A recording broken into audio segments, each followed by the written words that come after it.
முருகப்பெருமானுக்கு குஹன் என்கிற திருப்பெயரும் உள்ளது. பக்தர்களின் மனக்குகையில் வசிப்பவர் முருகப்பெருமான் என்பதால் அவருக்கு குஹன் என்கிற திருப்பெயரும் உள்ளது. எல்லாம் வல்ல குஹப்பரமனை குகையில் வணங்கி அளவற்ற திருவருள்களை பெறுகிறோம்.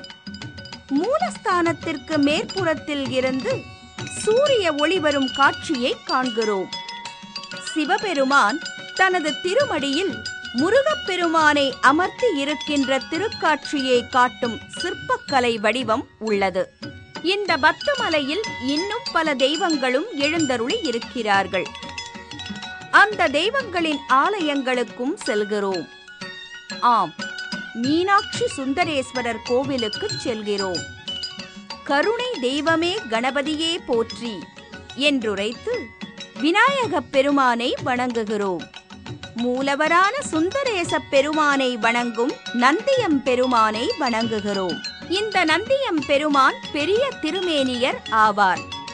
சிவ சிவ என்றுரைத்து மூலவரான சுந்தரேச பெருமானை வணங்குகிறோம்.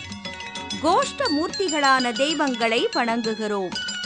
அஷ்டபுஜ துர்க்கை அம்மனின் தரிசனமும் சிறப்பிற்குரியது.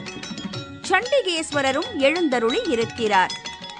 இந்த ஆலய அன்னை மீனாட்சி அன்னை. நடராஜ பெருமானின் தரிசனமும் கிடைக்கிறது. விருட்சம் உள்ளது. மீனாட்சி கல்யாண திருக்காட்சியை காட்டும் சிற்பம் தனையும் காண்கிறோம்.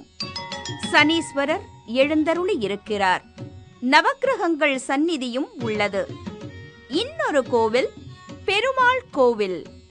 இந்த கோவிலின் மூலவர் வெங்கடாச்சலபதி பெருமான். மூலவர் பெருமானை வணங்கியபடி கருடாழ்வார் உள்ளார். மூலவர் பெருமானின் விமானம் பொன்னிறத்தில் ஒளிர்கிறது.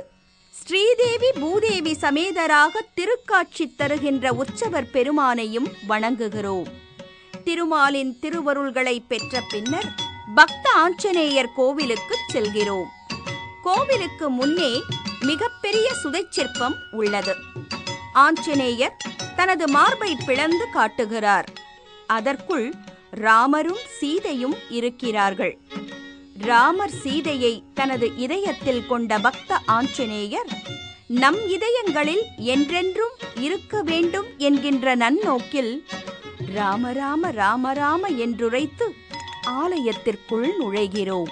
துவார பாலகர்களை வணங்குகிறோம். இவ்வாலயத்தின் மூலவரான பக்த ஆஞ்சநேயரை வணங்குகிறோம். ஆஞ்சநேயர் உற்சவர் திருவடிவையும் வணங்குகிறோம்.